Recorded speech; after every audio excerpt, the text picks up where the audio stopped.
Ako, totoo pala talaga mapapasimot sarap ka sa trending na trending ngayon at pinipilahan na tofu square.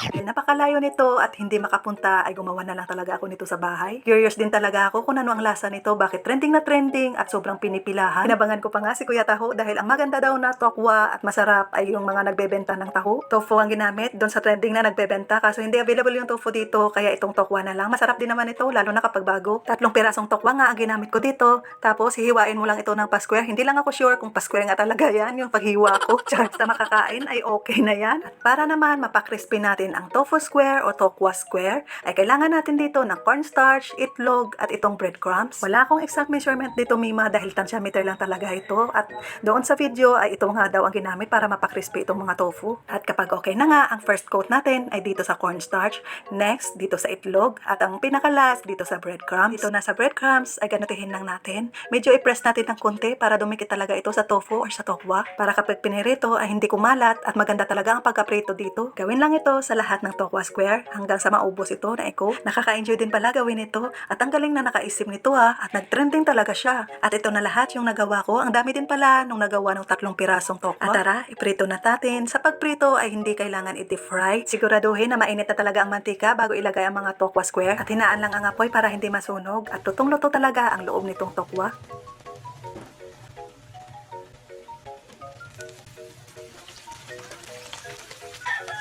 Grabe, habang pinipirito ko ito ay ang sarap-sarap na nga ng amoy. Parang totoo talaga ang chismis-me, masarap talaga siya. Kaya pala trending na trending ito. At yung mga ganito talagang mga binibenta ay talaga namang papatok talaga sa mga tao dahil mura na, masarap pa. At hindi nga na nga ako nakapagantay at ito ay sinubukan ko na talaga.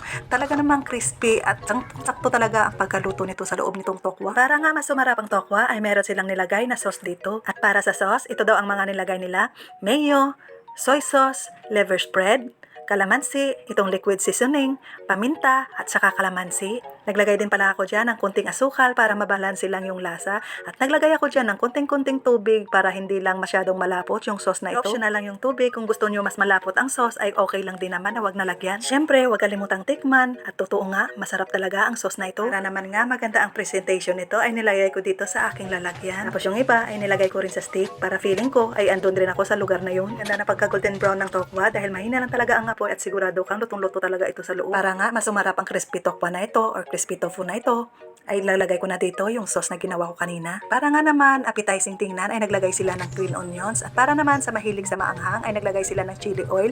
At perfect at timing din naman ay meron ako niyan dito sa bahay. At kung ipang-nenegosyo mo nga ito, maliit lang ang puhunan at kikita ka talaga dahil patok na patok talaga ito sa mga tao. Tingnan nyo naman sa 3 piraso lang ng tokwa ay ang dami na ngang nagawa. Kaya kung hindi ka makapunta sa lugar na trending, ay gawin na lang ito sa bahay. Hindi ka papipila. Yan lang naman. Salamat sa paglantaw and see you on my next one. Bye!